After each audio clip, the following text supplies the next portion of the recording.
Hello, friends. Welcome to the Nexus Podcast. I'm your host, James Dice. Each week, I fire questions at the leaders of the smart buildings industry to try to figure out where we're headed and how we can get there faster without all the marketing fluff. I'm pushing my learning to the limit, and I'm so glad to have you here following along.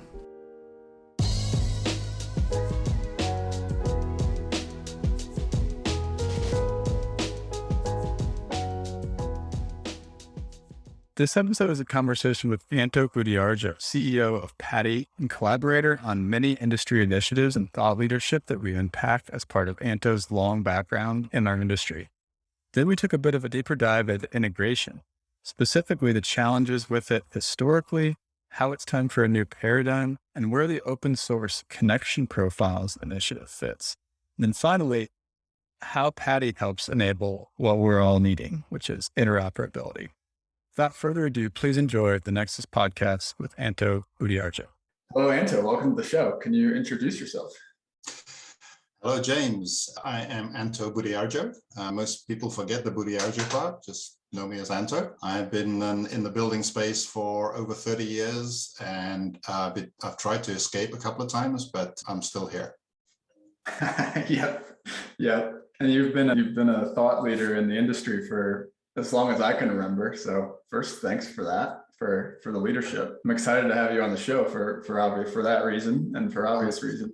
Excited to be here. You're doing a great thing with your community, so really love it. So appreciate it. Thank you. Can we start at the beginning? How'd you get into the industry and what were you doing when you decided, hey, I want to work in buildings? Okay, so this takes me back to London, which is where I hail from. In the 80s, I was running a computer software and dealership company. Back then, you could actually sell computers, personal computers, and make interesting margin and living. Writing software. A lot of the work I was doing was around a thing called aperture cards, which are microfilm stuck inside an IBM 80-column punch card. So that's how they used to manage microfilms in the 60s, 70s, and 80s. Unbeknownst to me, that was actually, it really is all about metadata. It's metadata about the drawings on the actual card itself. So unbeknown to me, I was doing metadata way before I understood what the word meant. Okay. So that was the 70s and 80s. And one day, sometime in the late 80s, a guy that I know, a customer that bought some computers off me, pointed to this box that turned out to be an Andover AC256 or something, and said, can you connect that to this other box, which is a Trend Controls IQ, something or other, I can't remember the model. And I looked at it, prodded around the back, and went away and wrote some software and made them talk. And that then led to the creation of the very first integration platform that I built in 1990 that went to market in the UK, called the CDC engine. So that was number one. And that's really what brought me into the building space. And integration has really been sort of connecting different systems together has really been my focus. Cool. So you built that first connection and then decided it was a commercial opportunity from there? Yeah, that's number one. And Padi, that we'll talk to about later, is actually number 6. So there's been sort of others along the way. Yeah. So keep on learning. And I just find the notion of lots of different systems in the building and being able to connect them to each other so that they can create some additional value. I just found that whole notion really, really interesting. And even back in the late 80s, 90s, the concept of doing that so that you can extract business value and connect it to enterprise information and other sort of retail information and other things was always there. All those sort of things were being discussed. Obviously, the technology has changed a lot. So it's kind of interesting to see people wanting that. And after 30 years, I feel like we're starting to get there in terms of the ability of an industry to understand what needs to be done and to actually start doing it.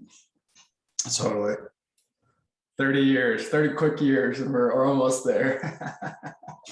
So CDC engine was number 1. Padi, which we'll talk about, is number 6. What's 2, 3, 4, 5? What happened in between? Number 2 was a project that we did with IBM in the UK to monitor AS400 mini computers in what they call dark sites, which are just in a room. And number 3 was something else that I did in Europe. And number 4 was a product called Unihub that then got acquired by CSI, that then became TAC, and they're now Schneider Electric.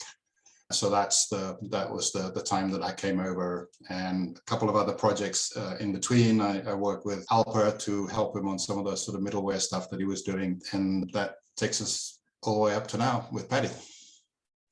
Awesome. Alper is Mesler at BASSG. Yeah, there's only one Alper. There is only one Alper. Everybody knows Alper. Just wanted to make sure that for anyone that doesn't know, we call them out. Well, cool. All right, so we'll talk about Padi here in a little bit.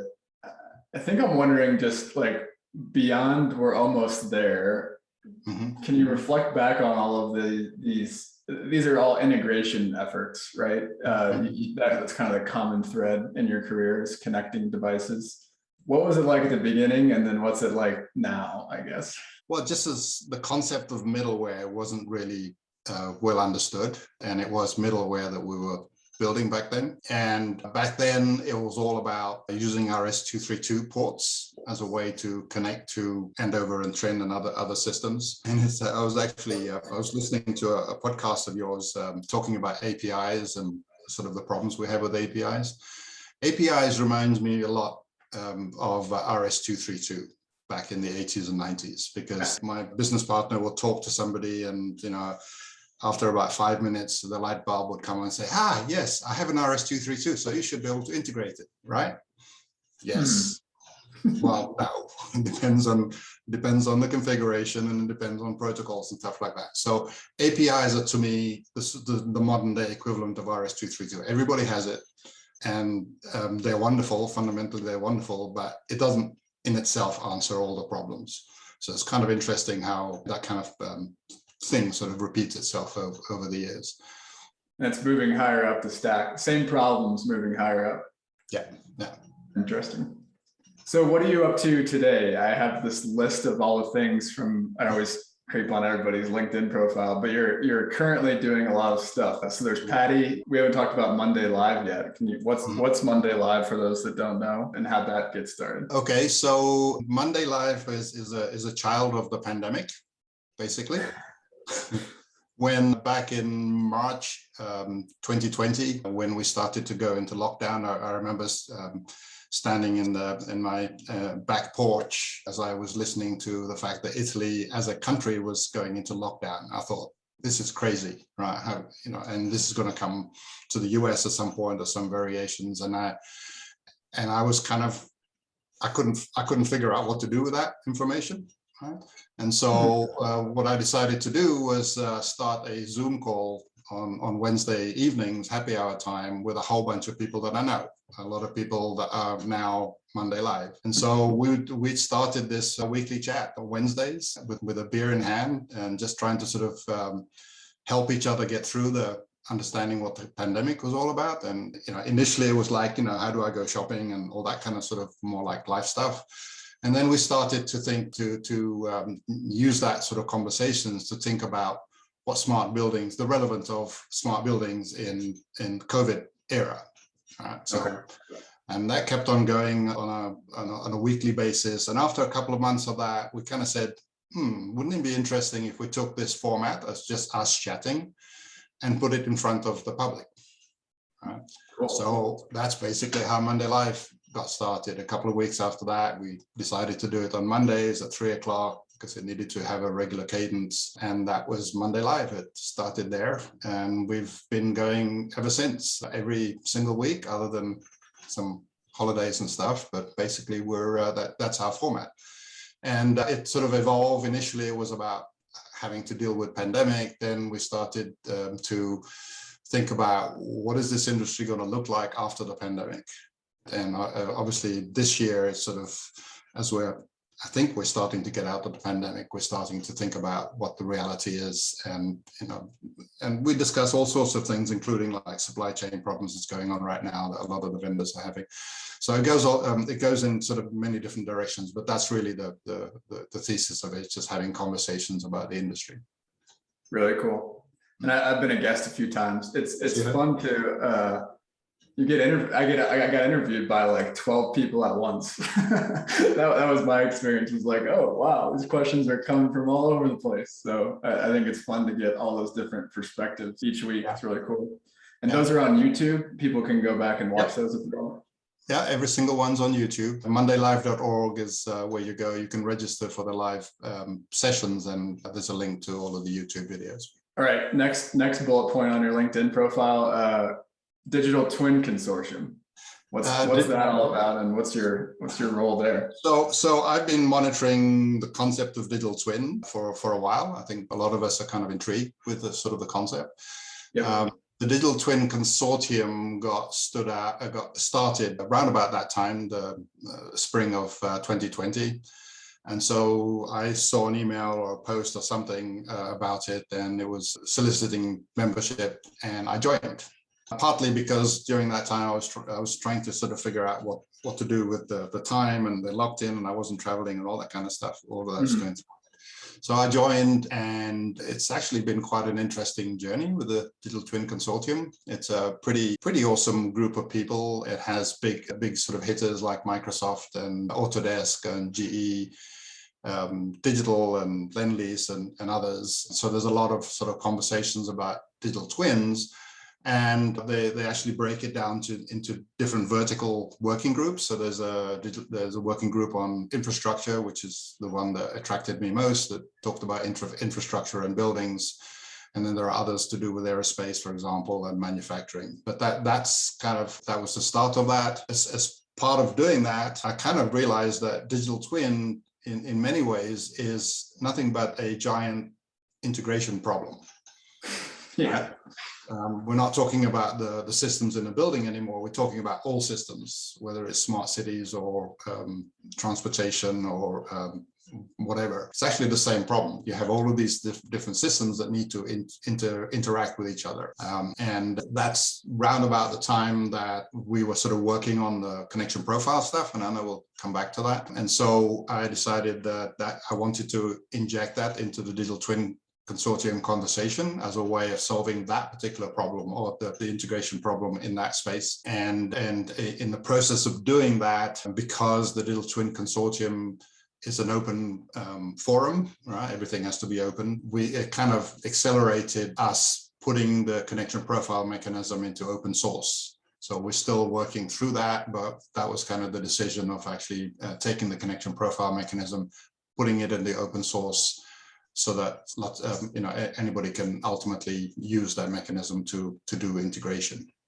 Okay, cool. And it's continuing, and then there's sort of other interesting stuff that's going on to do with system interoperability, which is the focus right now in the DTC, and some other interesting stuff that's sort of a little bit sort of futuristic, such as thinking about things like trust. Okay, so you're integrating or you're connecting to some device that gives you a number of 75, degrees, because you have haystack tags or whatever. But how do you know it's actually coming from the sensor that you think it's coming from, right? Interesting. And what is the history of it? What is the provenance of it? And why should you trust it to actually make a decision based on it? And those so it's a bunch of people. Bunch of potential competitors, but also building owners, it sounds like, developers coming together to sort of solve these sort of common problems to do with digital twins. Yeah, cool. Yeah. In different disciplines, which is interesting. I'm trying to keep to my lane, as it were, because you can get very easily distracted to go into aerospace and stuff like that, which is very interesting. But ultimately the issues are the same. So. Right. Very cool. Yeah, I would have a hard time with that, getting pulled into a rabbit hole. Curious people have hard times with digital twins. But you can be involved in those discussions and sort of listen enough and contribute enough to know that to pick up the sort of commonalities. right? Yeah. And out of that, you can then say, okay, we can apply the same technology this differently, sort of way. So it's a good way to expand the use cases. Okay, last bullet point, the Coalition for Smarter Buildings. Yes. So that really came out of Monday Live. So towards the beginning of this year, after Biden got inaugurated, there was obviously, and there still is, a lot of discussion about what Biden's going to do with respect to climate policy and other sort of policies. And so Rick Justice, I think you know him, and Pete Scanlon, they obviously work together, and they've been sort of contemplating creating some kind of coalition, right? So they approached us in Monday Live, and we had several discussions about it. And they were very focused on states and local governments and persuading them or influencing them. And we thought that was kind of interesting, but it wasn't sort of enough at the time. An interesting thing, but we couldn't see how it could get traction. So we talked about it and, mulled upon it for a couple of months. And in May, I think it was May or June, we got, actually John Petsy got an email from Jessica Grandison, who formerly from Lawrence Berkeley National Labs. And she has just taken a position at the White House at the CEQ, the Council for Environmental Quality. And she was reaching out basically to seek help, knowing that she, having spent a lot of time in LBNL, she obviously knows all of the GEB and all of the sort of DR related stuff. But she was basically saying, to make this really impactful, we need some additional help. We need to sort of understand how to address policy issues and regulations that can actually enable smarts in the building. Yeah. Right. Cool. And that was her ask. It was a pretty short ask. And we then sort of looked at this and brought it in again with discussion with Rick and Pete. And we decided, this changes things a little bit. Right. Now we have the White House involved and other sort of players in DC. So we stepped up and we put together a 6-page proposal document that basically laid out how we think all the sort of the big issues that need to be dealt with from a policy and regulation, including interoperability, analytics, and some other stuff that we can go into. And out of that, that sort of then became the starting point of the coalition. Interesting. And that's what the coalition is. We've now had 2 face-to-face meetings in DC, one in August and one actually just last week, making a lot of progress, talking to a lot of sort of DC people. It seems that we've sort of captured the essence of a really, really interesting topic that a lot of people in DC needs to understand and need some expertise in. And we've basically sort of been appointed by ourselves, I guess, as a group of people that can contribute to that. So that's the Coalition for Smarter Buildings. I like that. We've been appointed by ourselves. That's fair. That's fair. And I also saw Kara Carmichael, who's been a guest in the podcast. She just took a job at the CEQ as well. Oh, okay. So they're putting together quite the team over there. She's from RMI, net zero expert. So very cool. All right. Well, that's a lot to be involved in, Anto. Okay. All right. We'll cut it off there. That's enough context of what Anto's up to these days. So one of the things that you guys have developed through the Monday Live conversations is this smarter stack, not smart stack, smarter stack concept. How did this come about? And before you talk there, for those of you that are listening on audio, we're just going to talk through this, but this is best as a visual tool. It is a visual tool. So we're also going to put a little demo, a little screen share on the YouTube version of this podcast that we'll put in the show notes as well. So this will just be audio, but then we'll add the video back in. So let's launch into this. So what is this all about? We're at the sort of a extremely high level. We know that there are users, there are us human beings, we occupy, we own, operate, and otherwise we consume buildings, right? And at the other end, we have the buildings, and we know that there are controls and automation systems. And somewhere in the middle, there are some smarts, right? Which are technology and services to make the building smart. That's really the mission of this whole industry. And we also know that the smarts is generally speaking made up of 2 things: apps that actually do the computation and analysis and display and everything else, and the data. Those are kind of the 2 really, really important parts of being the smarts. And we also know that in these sort of 4 layers, users, apps, data, and buildings, we can also sort of describe the needs of those in a very generic way. So we know that users just need to consume the building. They just need to make sure it's safe and healthy and productive environment. The apps, if you're an app developer, you just want the app to be delivered to whatever user your function is designed for, and to get data for that app to be used. Right? And the data needs to be there, needs to be gathered, needs to be secured, it needs to be available to applications that need it, and the buildings just need to operate. Right? So we kind of understand the components and their needs. So what the smarter stack starts to do is to start to sort of build on this and to make sure that the value flows, the value of the smart flows all the way to the users.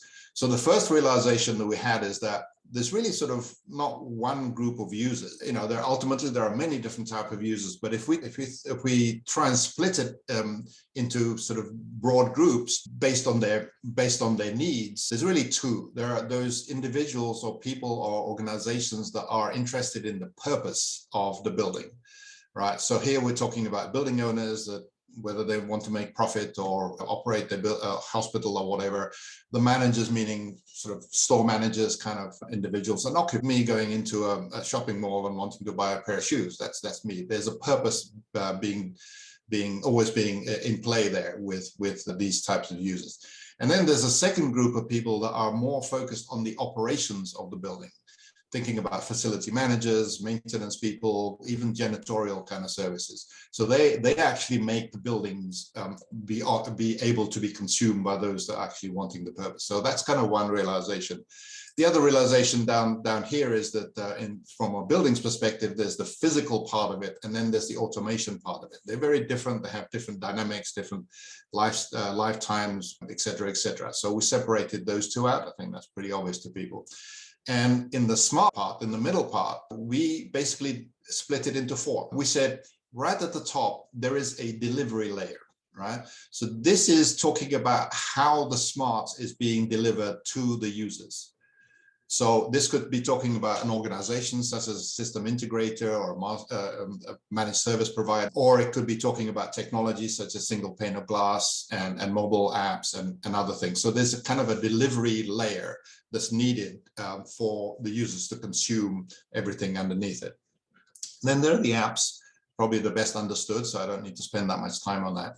And then the other sort of new layer that is added to make sure everything works together is what we call the exchange. We've actually had various names for this, but we settled on exchange after a while. And this is really a layer a layer that makes everything work. So things like middle and things like haystack, semantic tagging, and other sort of integration tools, as well as products and companies, sit here in this exchange layer. And then we have the data layer, and that's all to do with the data. How do you gather it? How do you store it? How do you normalize it? And how do you govern it, right? To make sure that only the right people can use it.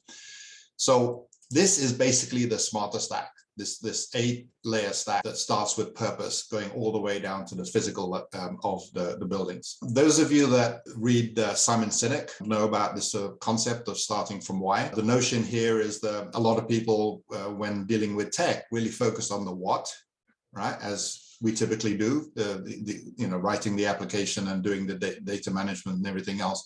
But really, to fully understand the whole system and how to deal with it, you really need to start with the why. And this is what the purpose is all about. Why is this being done? Why is this, meaning the smarts being done?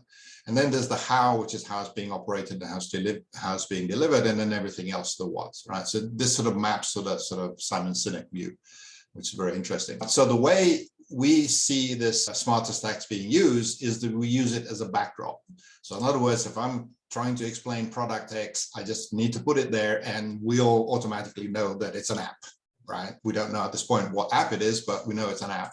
And the technology down here would be data. So we understand that, and even sort of companies, right? So this is how the tool is to be used, and you'll see quite a number of this. So one of the first things we did is to actually say, what's really going on in the industry right now? And it can really be encapsulated in this one slide. What's happening is that we're morphing from a sort of a model, an industry model of vertically integrated BAS offerings, where the systems, meaning the control and automation system, is within the same offering as where the data is stored and where any data exchange is actually being done. Typically, everything's happening inside the box is sort of proprietary. And then the apps are also proprietary, and it's all inside the box as well. And even the delivery is proprietary. If you think of the major companies, they have branches and they have channel. Those are sort of delivery mechanisms as well as supervisory sort of application. So all of that is in a box, making it typically is proprietary, in most cases proprietary, making it difficult to go out of the box and making it difficult to come into the box. So this is why integration is so hard with these kinds of systems, because it's not designed to be integratable. So we're moving into this, and also on the owner side, on the building side, typically the purpose and operation is done by the same group of people. We're moving from this model to a model that's more like this, where everything's all split up. And this is how the internet works, right? So there are different purposes for owners and occupants. There are different entities that are operating the facility. There are different delivery mechanisms, technology and companies. And there are different apps and different exchanges and different places where data can be stored, right? The only consistent thing is the building itself, 123 Main Street, right? So this is kind of one way of using I'm just going to quickly go through a couple of slides just to throw up some concepts. This is we brainstormed one of the Monday Live planning sessions to talk about all of the different categories that or different product type that is in our space. So something like energy management is here in the apps. Something like weather data is obviously data. Data warehouses is in the data layer. Things like FM and IWMS applications are apps. Maintenance, janitorial, et cetera, et cetera. You see the sort of the full range here. One of the interesting things is somebody at some point said, where's connectivity? Where does networking fit into this? Where's the layer for that? So one thing worth pointing out, this is not a network layer, this is not a technology layer, so there is no network layer. This is not a technology stack, so there is no network layer. It's really sort of a business value proposition, supply chain stack. So connectivity, in a way, is its own stack, right? Because if you think about connectivity, there's a whole bunch of purpose related sort of things you can say about connectivity. You need bandwidth, latency, reliability, etc. Right? That's kind of where you typically start. And then you have, different ways that you execute that. And then you have applications like software-defined networking, which is really an application. And you have the data, meaning things like syslogs. They're all kind of communication related data. And you even have physical things like antennas and cables and conduit, right? So those are all communications attributes, right? So you can actually create multiple layers of stacks to deal with different things. Security is the same as well, because there is no layer for security, right? In a way, it's a vertical thing. So you have purposes as well, security, defense in depth and zero trust kind of things. And you have physical things. So conduit protection is a legitimate cybersecurity thing to actually protect the conduit from accessing the cabling, right? So you can actually have different layers that sort of start to draw the picture. The other way to think about it is you can use the smarter stack to describe requirements, right? So this is a fictitious high school requirement, right? Imagine myself sitting across the table across Zoom with a school superintendent or senior engineer or whatever, describing what their needs are. They need scheduling, they need comfort, they need some social interaction, critical safety. As far as operation, they would like a dashboard, and they have an engineer on site, and they would like to have CCTV monitoring as part of their operations. And in terms of delivery, they like the MSP model, let's say. So this is where it goes. And these are the different apps, the different exchanges, different where data is stored, and these are the different systems they have, and these are the different buildings they have. So you could actually see, just by this one, by this stack, you start to build a picture of what the requirements are very, very clearly. Now, you obviously need to use this to create specifications and other things beyond this, but this is really sort of a great starting point.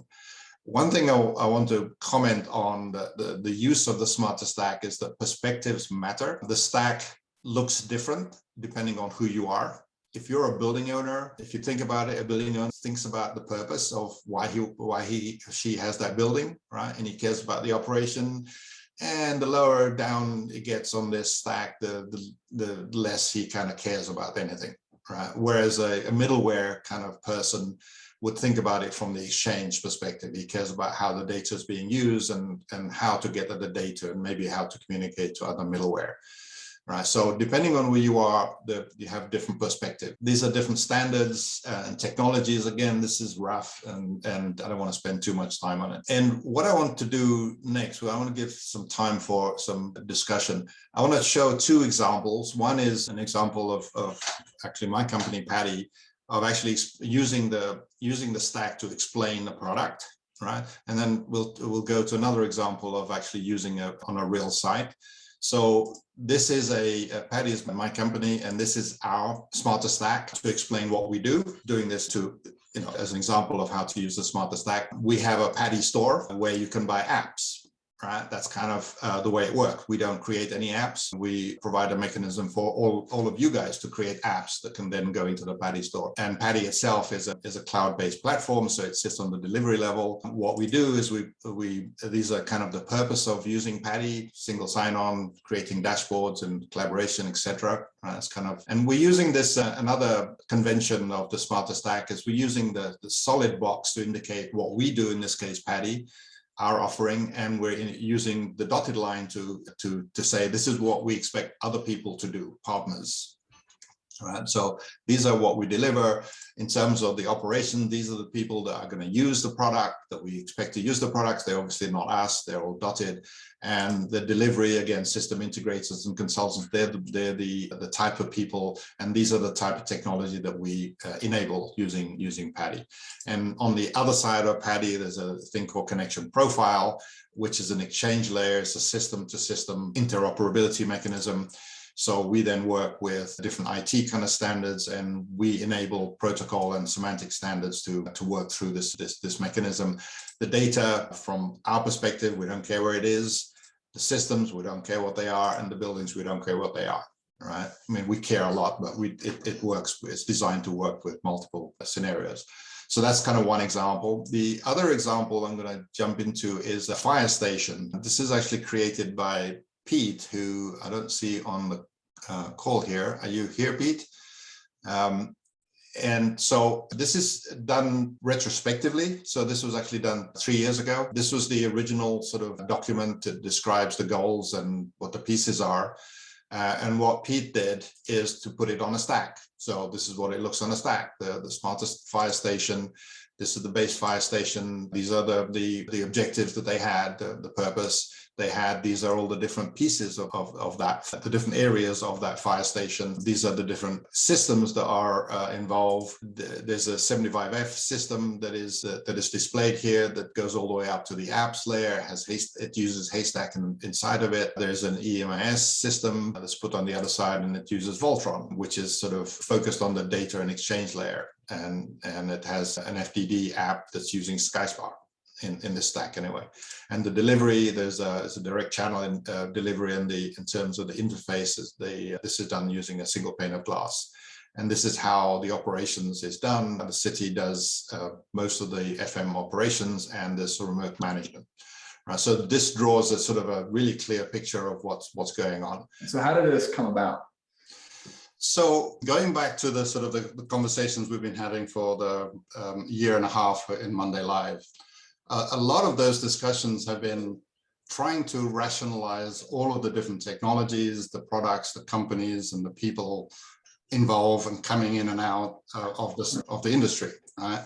And it gets very, very confusing very, very fast, right? Because people are coming up with all sorts of great innovation. And in a way, a lot of the Monday Live discussions is trying to organize that, trying to organize it initially in our sort of mind. So we had the notion of creating some kind of business stack quite early on in the middle of 2020s, but it hadn't sort of gelled. And so that's kind of just sort of worked its way through. That's one of the nice things about this kind of conversation with the group. You can sort of pick things up again, over and again and again.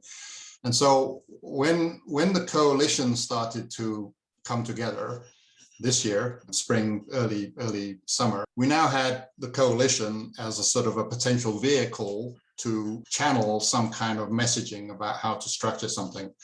So we thought, let's take another look at the stack that we're working on. So we picked it up again and talked about it.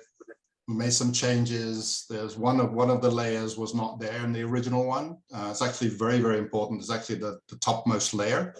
We didn't have the topmost layer, and the topmost layer is actually the most important layer. It's the layer that says purpose. You know, why are you doing something, right? Simon Sinek talks about typically we all focus on the what all the time. He advises to think about the why you're doing something and how you're doing it, and then now talk about the what, right? So the top layer is kind of the why. And so we brought that into the conversation, and we now have this stack, right? So the stack is 8 layers. At the top is purpose, and then underneath that, so purpose is kind of the building owner or an occupant or a school teacher or somebody that actually has a purpose in terms of their relationship with the building. They need something out of it, right? So that's the top layer. The second layer, the layer below that, is the operations layer. And these are the technologies and the people with regards to operating the building on a daily basis, right? So facility managers, energy managers, maintenance people, as well as janitorial and everything else. So that's all on the operation. And then underneath that is what we call the delivery layer. And this is kind of a new concept. And it's really about how the smarts are delivered to the operators and the purpose-driven people. And here we're talking about system integrators and people that actually work there and those kind of companies, but also delivery type technology. My company, Padi, is a delivery type technology, so that's where it would go. But there are others. Mobile is essentially the same thing. And down the road, AR and VR are sort of delivery technologies, right? So that's the delivery layer. Underneath the delivery layer, there's the apps layer. That's probably the one that we know the best. We understand that, analytics and management tools and all the sort of stuff that people are developing. So that's pretty easy to think about. And underneath that, underneath the apps layer is the layer that we call exchange. And that's really the layer of middleware. That's the layer of using technology to translate data, to make data able to be used by different apps or different tools. So we call that the exchange layer. The connection profile technology that we created fits in there. And then underneath that is the data layer, which is really your independent data layer. That's what you talk about. So that is just the data layer of the smarter stack. But the way we think about it is not only does the data layer need to be independent, but so are the other layers need to be independent. The exchange needs to be independent from the data, and the exchange needs to be independent from the apps, and the apps is independent from each other. So each of the layers independent, and if they are independent, then you can get composable sort of systems, mix and match type things that can address whatever the building owner or occupants need, which is right at the top of the purpose level, right? So those are 6 layers. So purpose, operation, delivery, apps, exchange, data. And then at the bottom are the 2 layers of, one is the systems, which are the systems, the HVAC system, the control systems. And then right at the bottom is the physical, which is the actual building itself, the concrete and steel that actually makes a building. So that's the whole stack. And the way we use it is that we use it to explain things, right? So the same way that I was saying, Padi is a delivery layer. Something like SkySpark from John's company is an app layer. It's pretty easy what that is. And Novant, what Andy Frank is doing, is a data layer thing, right? It's very easy to think about it that way. And so you use that, and you can also use this as a sort of to explain products, but you can use it also to build requirements. Right? I need this, I need scheduling, I need critical emergency management if you're doing schools or whatever. And you can then build out that requirements all the way down to the bottom. And then you can start to think about how the different pieces of the technology and products can interact with each other to make the whole thing deliver the purpose that's desired. So it's really a communications tool. Quite a few engineers sort of have problems with it because you compare it to something like the network layer where everything has very specific place. And the smarter stack is really more of a communication tool, so you can actually have discussions about whether something like Haystack, for example, is that in the exchange layer or is that in the data layer? And there's actually different parts of Haystack. The Haystack tagging is really in the exchange layer because it enables things to be exchanged. But data that is tagged is obviously, so there's kind of different perspective, and you can start to split those kind of functionalities. It's been very, very powerful, and we're starting to build a library of Smarter Stack because people are creating these. It's going to be available on smarterstack.org, which is actually hosted on using Padi to actually show it all. But it's a really, really interesting tool. And whenever I hear somebody trying to explain the technology, I try and sort of bring up the Smarter Stack and sort of imagine where they are. Yeah. Because that would at least clarify it for me as a listener. So, yeah, very cool. I feel like, so I watched your webinar with Memori, and I watched a couple other of your demos. And what I feel like is like underneath this is kind of a new way of developing a technology stack. You know, I know it's a business framework. I know it's a communication method. But one of the slides you showed in the Memori webinar was this approach versus the full stack approach of yesterday, where one provider would provide the entire thing up and down. Can you talk about like the difference in philosophy? And it seems like this is like the new way of doing things. Yeah. So if you think about traditional BAS offerings, I'm not going to mention any names because it applies to all of the companies. Would typically have a control system, which is down on the system level, right, of the stack. They would have some kind of data management on their platform, so they're part of the data. The data layer probably will have some kind of exchange mechanism, proprietary, or they may use a gateway to extract stuff from external. So that's the exchange layer. And they obviously have apps that actually is kind of, whether it's, you know, configuration apps or analytics apps, it's all part of that. And then they also have a delivery layer. The big companies have branches as delivery tools in terms of how all of that stuff gets delivered to the user. And they have delivery technologies such as supervisors, sort of vendor-specific supervisor. So that is what 5 levels of the stack. And you basically put a box around all of that 5, because that is a vertically integrated solution. And what that means is it works really well inside because it's all done by one company, or maybe a very, very small ecosystem. But it's really, really hard to break out of it, and it's really, really hard to break into it. So when you want to integrate into such a system, is typically hard because everything inside the box has been configured to be proprietary, and it just works the way it is, right? Yeah. So that's a vertically integrated sort of solution set. And when the sort of the alternative way, and I think this is what you're talking about, the sort of the paradigm that we're moving into, is that each layer can be separate companies and separate technologies. Right, so you can have systems that are just doing the controls, and then the data layer, you call it an independent data layer. It's great. That is independent from the system, but it should also be independent to how it then gets used above it. So the exchange could be different. It could be anything from a middleware thing like Niagara to, you know, Haystack and whatever. Right, so you can use whatever you want, and the applications can then also be composable, be sort of pluggable into each other. And then again, separating out the delivery, because things that these smarts needs to be delivered in different ways, depending on what they are, depending on what the building type is, depending on all sorts of different factors. So you can actually split all these layers apart. And then, you know, the one of the comments that people often say is that, doesn't the owner just want one person to supply it, right? Yes, they do. But the owner sits at the top of this layer. The owner typically works with the operator. He or she or they care about the operations, and they care a little bit about the delivery, but the deeper you get in the stack, the less they care, because they really care about the top stuff. So as long as it all works, as long as all the layers work with each other and they're all independent, he or she still has one vendor, one service provider, maybe on a service basis as the delivery or as the operations layer.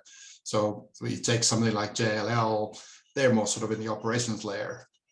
Yeah. Right? Or a system integrator would be on the delivery layer. Right? So you still have that mechanism of making sure that you get what you need, but it's composable and it makes it much more flexible. Cool. Yeah, and when another thing that glean from it when I watch you talk about it is if these fully integrated companies were meeting the needs of the top layer, the why, there wouldn't really be a problem with that. But those needs, those why, that top layer, that's evolving and expanding. And like the people that are needing smarter stacks, their needs are evolving and leveling up all the time. And it's getting more and more and more important. And those integrated stacks, like you said, you can't pull anything out, you can't put anything in. And it's just, becomes a point where like you better meet the needs or else it's going to get disintegrated to something that can meet the needs. And so I feel like that's the underlying message, and I don't feel shy about pointing that out. And it's not in any way that they're bad companies or bad people, not at all. So it's kind of the industry has evolved into that being the best way in the past 2 or 3 decades of delivering. And I think we're going into a new phase where there are different ways of delivering it. And I sincerely hope that the big companies will sort of figure out a way that they can add value to this new world where things are split up. Totally. Me too. Hey guys, just another quick note from our sponsor, Nexus Labs, and then we'll get back to the show. This episode is brought to you by Nexus Foundations, our introductory course on the smart buildings industry. If you're new to the industry, this course is for you. If you're an industry vet but want to understand how technology is changing things, this course is also for you. The alumni are raving about the content, which they say pulls it all together, and they also loved getting to meet the other students on the weekly Zoom calls and in the private chat room. You can find out more about the course at courses.nexuslabs.online. All right, back to the interview. Let's shift our focus to integration platforms. So that's obviously what you're developing now, right? With Padi, you've been thinking about integration for a long time. Let's talk generally first about sort of what's been missing from integration platforms. Why is integration so hard historically? I opened up this interview explaining that integration's been my life, but the more I do this, the more I realize that that's actually wrong. Right? Because integration is an act of integration, the act of integrating things, right? So you are a system integrator, and what you do is you make systems work with each other, and those systems are inherently designed not to work with each other. So that's why you integrate. So that's why it's hard, because the systems that you're trying to integrate were not created to be integratable. So integration is actually the wrong word to use. Same way as smart is the wrong word to use. Now we're moving to smarter. Integration is the wrong word to use. The better word to use or to aspire to is actually interoperability. We know how interoperability works. We know BACnet devices can just plug into each other and they interoperate. We don't think twice, and things like USB and other things that in our lives interoperate really, really well. And with semantic tagging, haystack brick, or semantic in other industries, you're able to interoperate within one domain typically, right? At the data level, okay? Great. So you have interoperability at the protocol level, physical level, and then you have interoperability at the semantic level. What does not exist is interoperability at the system level. The concept of that is I should be able to introduce a system into a building. Let's say there's a building, HVAC, lighting, blah, blah, blah inside the building. I should be able to introduce an IAQ or a people counting technology into that building, into the twin of that building. And it should be able to say, okay, I understand how to talk to that. I understand how to talk to that. And it should just work. Totally. So I'm actually doing a podcast next month with a DTC called All About System Interoperability. So I think that's what we should be targeting. That's what we should be aiming at, to make systems interoperate with each other. The stack provides us actually an interesting way of doing that, because each layer is typically a system, right? The data, or maybe multiple data sort of pools, those are all systems, but they all need to interoperate with each other and with the exchange layer and with the apps. So they all just need to work with each other. And that's what I think that's really the main problem with integration. It's the wrong word. It's the wrong task. Totally. Yeah, that it should just work feeling. I think a lot of people have that feeling. Can you describe what has to happen because, say you're plugging in an IAQ sensor, because it doesn't just work at this point, what has to happen? And we spend, in my course, which I'm in the mindset of right now because we're in the last week of it, but we spend an entire week of a 6-week course talking about all the ways in which this process goes wrong. But can you describe like what has to happen in the case of an IAQ sensor, or the case of a new air handler controller being put in, or whatever you want to talk about? What's the current process? Well, the current process is what I describe as endpoint thinking. Okay, if I'm an IAQ system and I need to introduce it to a building, I know my system. I'm an engineer of the IAQ system. I know what my capabilities are. I may have APIs, and I'm being introduced to a building. I have to somehow figure out where I need to communicate with, right? It could be a Metasys system, or it could be a JACE or whatever. So I have to figure that out, right, manually. Then I have to figure out what protocol I need to use, what APIs I need to use, what keys I need to provide. There's a lot of metadata that is purely to do with communications. I need to know where the API endpoints are. I need to know what protocol they talk to, and it needs to know that I'm a legitimate user using keys and other stuff. Then there's a lot of interaction about the context. I'm really only interested in IAQ in the lobby, for example, and so I need to tell it I'm really interested in the lobby, right? So I think about it as endpoint thinking, is because I can only do that from my end, from the IAQ end, right? You may be the HVAC system or contractor or engineer. So you are looking at from your endpoint. I can provide Anto an API so Anto can communicate to you, but it's all your perspective. So you're thinking about your endpoint, I'm thinking about endpoint. Everybody's doing the same thing, right? And the only way we can communicate is if we one-on-one agree which ones that is. Some standardization on semantics obviously helps a lot with that. So that is what makes it hard. And this is sort of a good segue, if you're okay with that, into what connection profiles are all about. Because connection profile turns that upside down, right?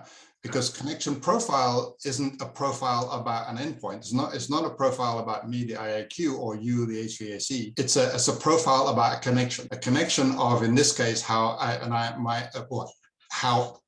IAQ system talks to an HVAC system. So what you do with connection profiles, you take that use case, right, of which that I'm sure there's going to be thousands, if not millions, of instances, that projects that needs that, right? You take that that use case of why an IAQ system needs to talk to an HVAC, and you codify that in a connection profile. The connection profile basically says one end needs to provide these pieces of information, such as URI, the endpoints, keys. The other end needs to provide other sets of information, such as the context, the security keys, or whatever. You codify that into a connection profile. All connection profiles have names, have unique names, and are open and available on a directory in the cloud. Very similar to domain names are all open. You know what cnn.com is. Doesn't matter where you are in the world. It's always going to get you to cnn.com. With a connection profile, the connection profile is given a name, right? So it may have the name of IAQ.HVAC. I'm just making that up. And you create that connection profile for that use case. And you do that once, right? And ideally you would do it with people that understands the use case, understand IAQ and understand HVAC. You do that once, you put it in the directory in the sky. And whenever an IAQ system comes along and being introduced to the twin of the building, it basically says, I understand IAQ.HVAC, which is the connection profile that's been defined. Does anybody else in this building understand that? Okay. And so the HVAC system, if it does, it says, yes, I can be your opposite end, because it's the two are complementary ends. We call them client and server. So the HVAC system says, yeah, I understand IAQ.HVAC. So who that HVAC system is irrelevant, right? It's all coded in the connection profile, and the connection profile then defines what parameters is actually going to be used for the IAQ system to talk to the HVAC system automatically based on that profile. So you create an instance of that profile, you copy it. It's like a model of the profile. Right? So you can do that over and over again, and you can also have multiple connection profiles to do lots of different things. So this IAQ system could automatically connect to the HVAC, but it can also connect to the lighting system or connect to the access control system for different use cases. So all of these things would just sort of instantiate themselves when you introduce the IAQ system into the building. They become interoperable. Very cool. So does this require them to be on the same network? I bet that's a question that comes up a lot. So the way connection profiles work is that the connection profiles require a brokerage mechanism. And so Padi, my platform, is a broker, such a broker. That's what we actually built first. Other digital twins can also be brokers. Okay. Right? So it requires a broker. And when I say introducing IAQ into the building or into the building's twin, what I'm saying is what you do with an IAQ system is I'm introducing it into that broker, into that system that understands all of the different systems that's in that building. Okay. Now, what's important to note is that doesn't mean that all of the data goes through the broker. Okay. And this is a sort of a critical part of connection profiles, is that I'm an IAQ. I've established that you're an HVAC, that we understand each other. We can talk with each other, right? So we can exchange parameters in terms of how we talk. But really, it could well be that the actual useful data flow or information flow will actually using some API, which can happen across the network, across the internet, or whatever. Right? So we actually separate out the controls, the sort of communication controls, from the data controls. And so we think about it as orchestration, right? Mm-hmm. So it's actually a layer, it's a metadata layer that sits on top of all of the different systems. And the role of the orchestration is to discover and connect all of these different systems together. Okay. So when I'm IAQ and I say, I'm in the lobby, I'm communicating that out, the CO2 is 950 parts per million in the lobby.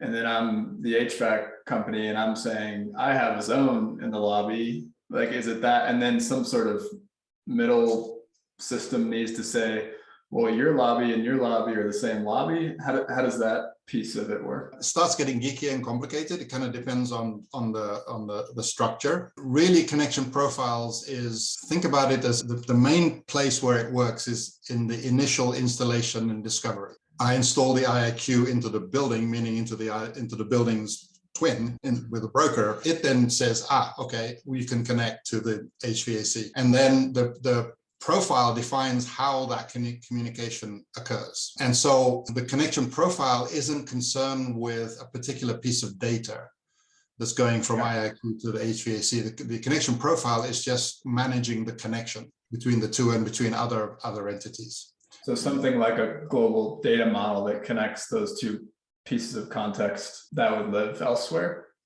at this point? That would live in the twin. I mean, I actually think that's what a digital twin is. It's kind of what the role of the twin is, actually to understand all of these different systems and know when two or more systems need to connect with each other. So that's really what the twin is doing. Got it. And one of the sort of interesting things about APIs, we were talking about APIs earlier, is that this enables APIs to be used, enables APIs to be discovered. And there's another critical thing about APIs that scares me a lot, is that the equivalent of the 404 problem with APIs. Okay. Right? You have a building, right? There's 100 systems, there's lots of different APIs going back and forth, right? If something changes, there's actually nothing that sort of is monitoring to make sure that everything still keeps on working, right?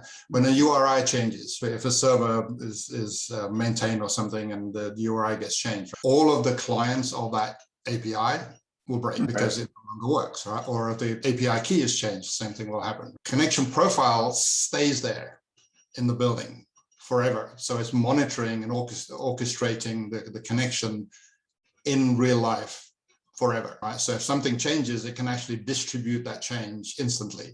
So everything's all up to date, right? So nothing breaks. It's dynamic. That's another key part of a connection profile, and sort of the way to think about system interoperability is dynamic. And this is going back to the digital twin.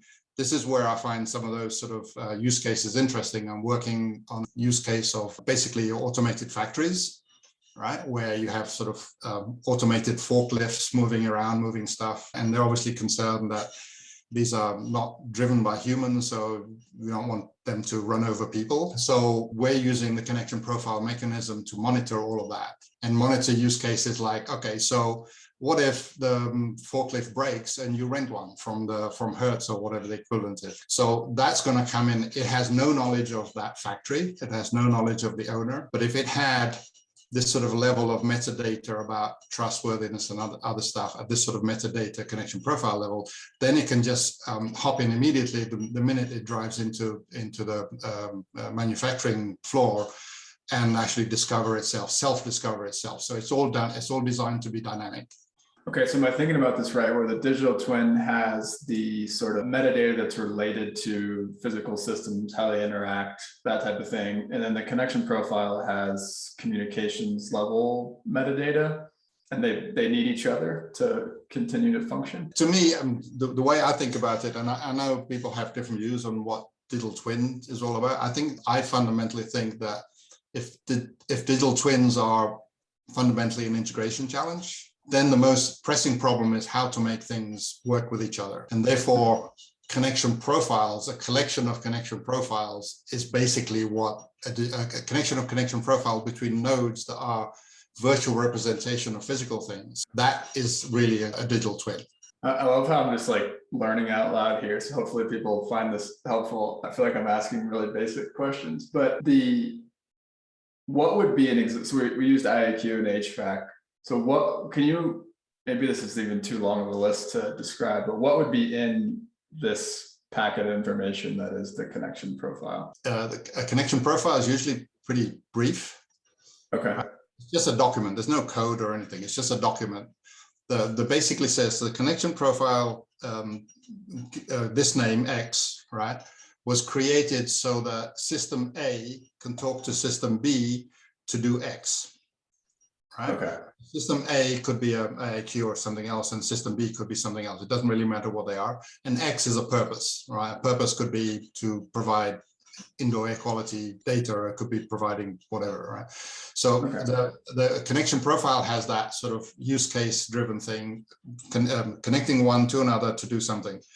And the main part of connection profile is what does A need to provide and what does B need to provide. So if B is a server, that is the APIs we're going to use, one of the most common things in a connection profile is that you need a URI of where that API lives. Okay. Right? Okay. So that's one property of a connection profile. And so another property could be what protocol the server is speaking in.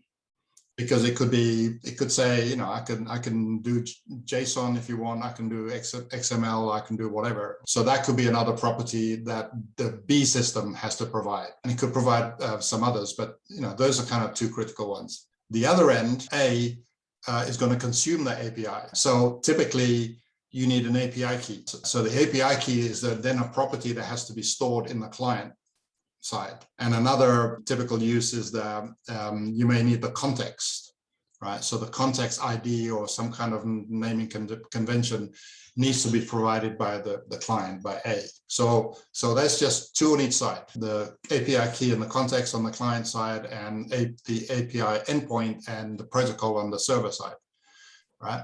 You have those two on both sides. When it gets instantiated to a particular building, the URI is then known because we know where the endpoint is. The protocol is known because somebody would have configured it. And on the client, somebody would have configured the API key and the context. And so the connection profile then has all of the information it needs. In this case, just 4. Very cool. There's kind of an interesting use case that I've used to think about connection profiles that maybe we can spend a couple of minutes on, is that human-to-human contacts.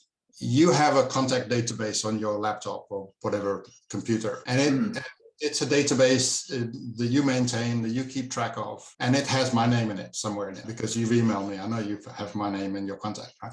I have the same. I have a contact database, and I have your name. I have James Dice in my contact. So that is endpoint thinking. I have no idea at any given time whether the email address I have or the street address, which I know is now wrong because not that I know what it is. I have no idea of what that is because it's on your side and I have no access to it. A connection profile view of it is that you don't have a contact database and I have a contact database. What we do is we have a connection profile that defines the relationship between James Dice and Anto, right? Okay. In there would be the information I need. So if you change something, it will be reflected on my view instantly and everybody else's view. Okay. So that's kind of one way of thinking about connection profiles in more sort of human terms. So I would still need to say, hey, I just moved and my new address is, yep. And I would communicate that to the broker. Yes, you do that in whatever this fictional tool is, and that tells the broker, and the broker will then tell everybody else that you have that relationship with. Yeah. The relationship is based on the connection profiles, and the broker knows all of the different instances of that connection. I feel like this speaks, so you talked about integration in the past being like this endpoint thinking kind of manual process, like get 2 engineers from each side in the room and they create a project plan and go through all this stuff. But you didn't talk about what happens 2-3 years later when somebody changes something down the line. So then it's just this constant mess. And as we add more connected devices and more connected devices, it's a big spaghetti mess. So I feel like this speaks to the resilience and reliability and maintainability and really just like making digital twins even viable from a solution standpoint. Yeah, that was part of my comment on the dynamics part of it, but that's a great point that actually maintains the system as opposed to sort of a spaghetti or virtual spaghetti. Yeah. Cool. So essentially what we could have in the future is that everything is actually plug and play. People say plug and play and throw that word around like it's something that's happening all the time these days, but what that could basically enable it essentially. Yeah. And I recall back to a debate I think you and John Petsy were having about the iPhone, right? How to make it as easy as the iPhone. This kind of mechanism, I believe, would get us there. It should be if it's implemented widely, and that's the vision, obviously, and the call to action is to invite people to be part of this. Is that everything will then understand how it can work with other things, the same way that your Facebook app understands how to work with another app on your phone. I don't remember where John and I ended up with that debate, but it's been a while since we picked up. Maybe we'll have to pick it up at IBCon here next week. Well, this episode will actually come out a couple of days after, but I'll be bringing that iPhone thing up with John. So where do you see this effort, like the open source connection profile effort, where do you see this in context with things like Haystack, now that we're talking about John, and other sort of standards and efforts that solve part of the interoperability puzzle, but not all of it? Obviously, they're not solving what we're talking about here. So is all of this going to converge into one thing in the future? Or what do you think is going to happen? So I'm going to pull in the smarter stack to talk about that. Okay. Right? Because again, we have this exchange layer on the stack, which is where all this resides. Right? So tagging from a Haystack and Brick, well, Brick is not just tagging, but that all exists in the exchange layer, and they both can coexist. There's nothing wrong with that. And the data that's tagged is all in the data layer, right? So it's kind of separate, right? The connection profile mechanism is an exchange layer technology, right? But it's not concerning itself with tagging data. It's really, the way to think about it, it's actually tagging systems. Yeah. Mm-hmm. Right? You're tagging the IIQ. Tagging the way it tags is different. It's not tagging the piece of the system. It's actually tagging its capabilities of talking to something else. Yeah. So connection profile, which has a fancy name, it's actually called CNS-CP, connectivity naming system. Connection profiles that sits in the exchange layer. Same does any sort of semantic model does. And so the way I see it working is that an app would say, what's available for me using this or these profiles, and it will discover it. And then once those connections are established, it will then exchange data using semantic tagging. If it applies. Or in other cases, it may be completely proprietary, because there's no reason why connection profiles can't be created to connect proprietary systems together, which is an intriguing kind of concept. Yeah. So you think so the connection profiles open source effort, you think will be separate from Haystack, which will be separate from other things in the future? Okay. Yeah, we're trying to figure out where it best be placed.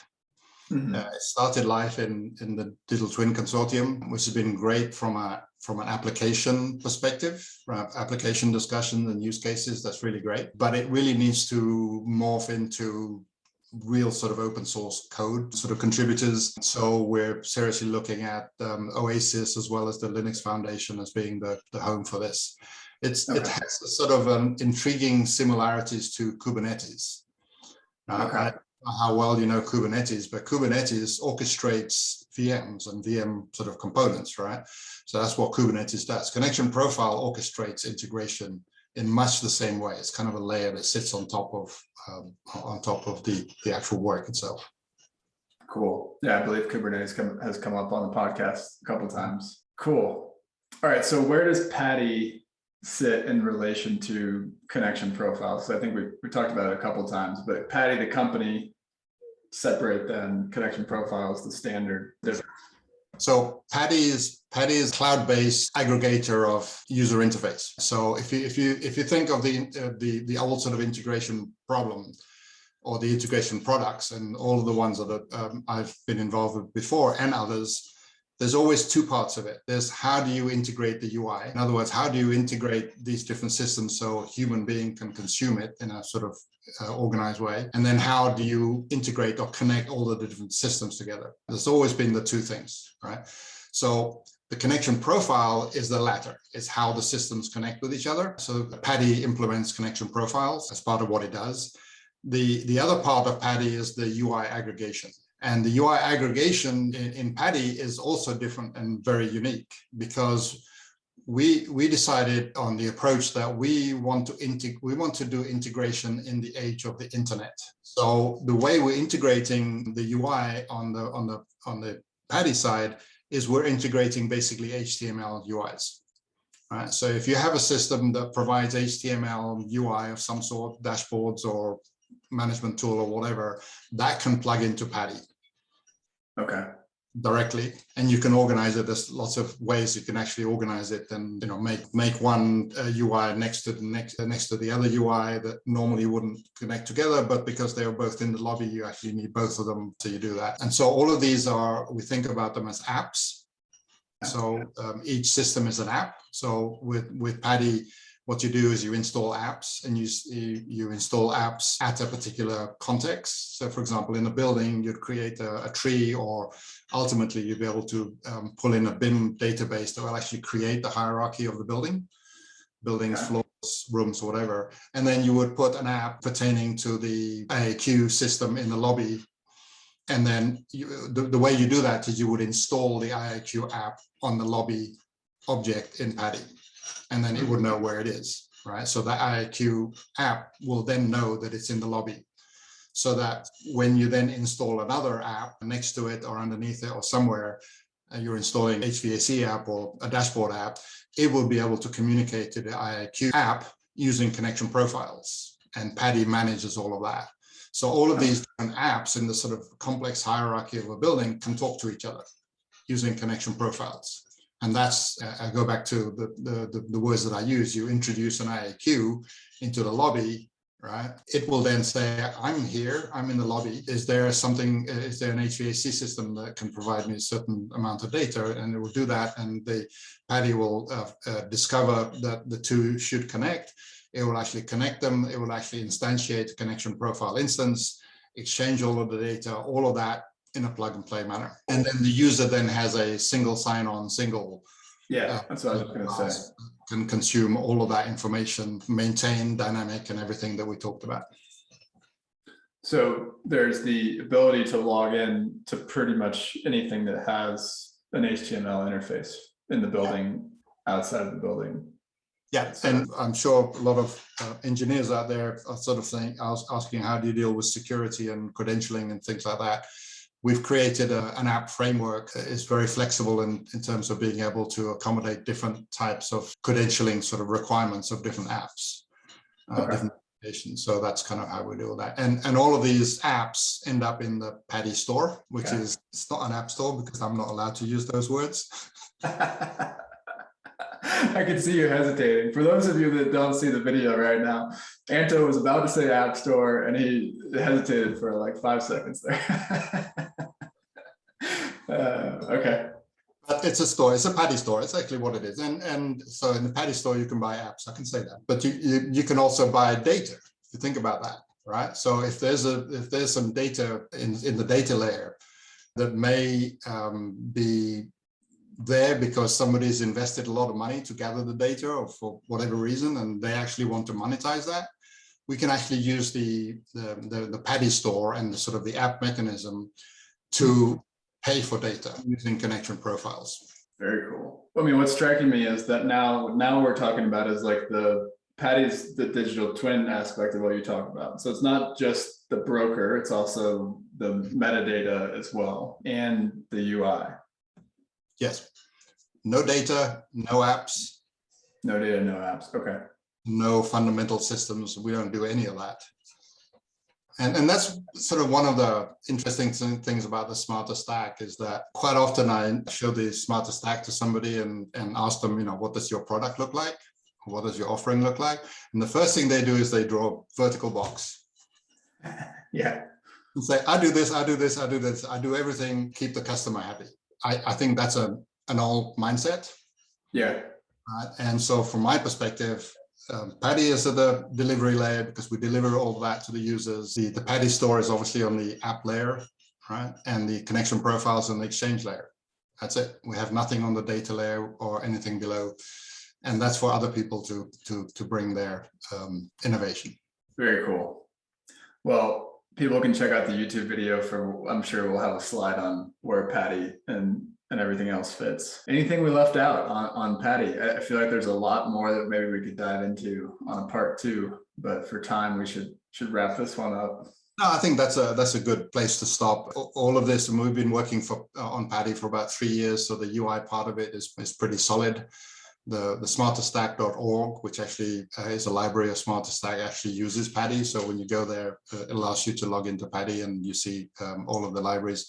So that part is there. The connection profile part is relatively new, as I was explaining the sort of the history of that.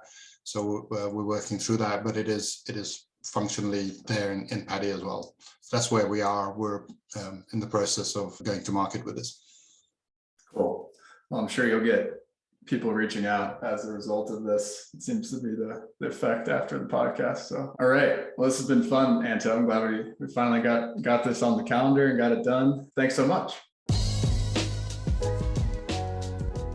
All right, friends. Thanks for listening to this episode of the Nexus Podcast. For more episodes like this and to get the weekly Nexus newsletter, which, by the way, readers have said is the best way to stay up to date on the future of the smart buildings industry, please subscribe at nexuslabs.online. You can find the show notes for this conversation there as well. Have a great day.